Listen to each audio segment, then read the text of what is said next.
Hili ni tukio ambalo limezua mjadala mkubwa zaidi duniani ambapo rais wa Ukraine ndugu Volodymyr Zelensky amewatunuku maafisa na wanajeshi wa jeshi la Ukraine kwa kila alichokiita uaminifu na ujasiri mkubwa katika kulinda taifa.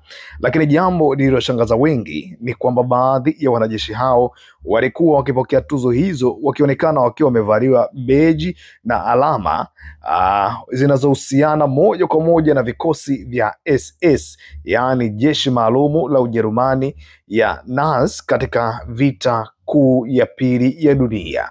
Picha na video kutokea hafla hiyo zilianza kusambaa haraka mitandaoni zikionyesha askari wa Ukraine wakiwa wamevalia sare zenye alama zinazofanana na runic insignia ya SS, ishara iliyokuwa ikiwakilisha itikadi ya Nazi.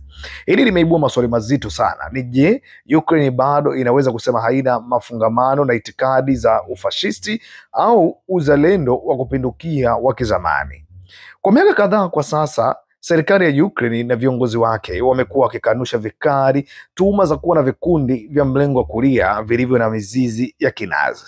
Lakini Zelensky mwenyewe ambaye ni Myahudi kwa asili amekuwa akisisitiza mara kwa mara kwamba hakuna Nazi, hakuna fascism nchini Ukraine.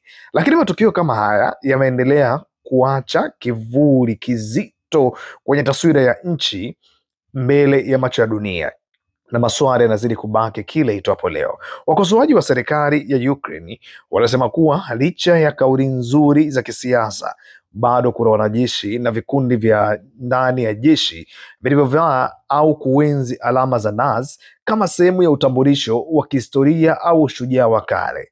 Kwa upande mwingine, wafuasi wa Zelensky wanasema picha hizo zinachukuliwa nje ya muktadha, wakieleza kwamba askari hao hawakumaanisha kuenzi Nazi, bali walikuwa wakitumia alama hizo kama ishara zamani za kijeshi zilizochukuliwa kabla ya vita kuu ya pili ya dunia. Lakini hoja hiyo haijazima moto wa mjadala, kwa sababu kwa dunia nzima alama za SS ni kitu kisichoweza kutenganishwa na historia ya mauaji ya Holocaust na ghasia za Nazi ulimwenguni kote. Na sasa wakati Ukraine inaendelea kupigana vita dhidi ya Urusi, matukio kama haya yanatoa nafasi kwa mpinzani wake, hasa Kremlin, kutumia hoja hii kama ushahidi wa Nazism ndani ya Ukraine. Kwa upande wa Kremlin, msemaji wa Dmitry Peskov ametoa tamko kali akisema, tumeona kwa mara nyingine picha zinazoonyesha siri ya wale wanaojiita watetezi wa demokrasia. Dunia inapaswa kufungua macho.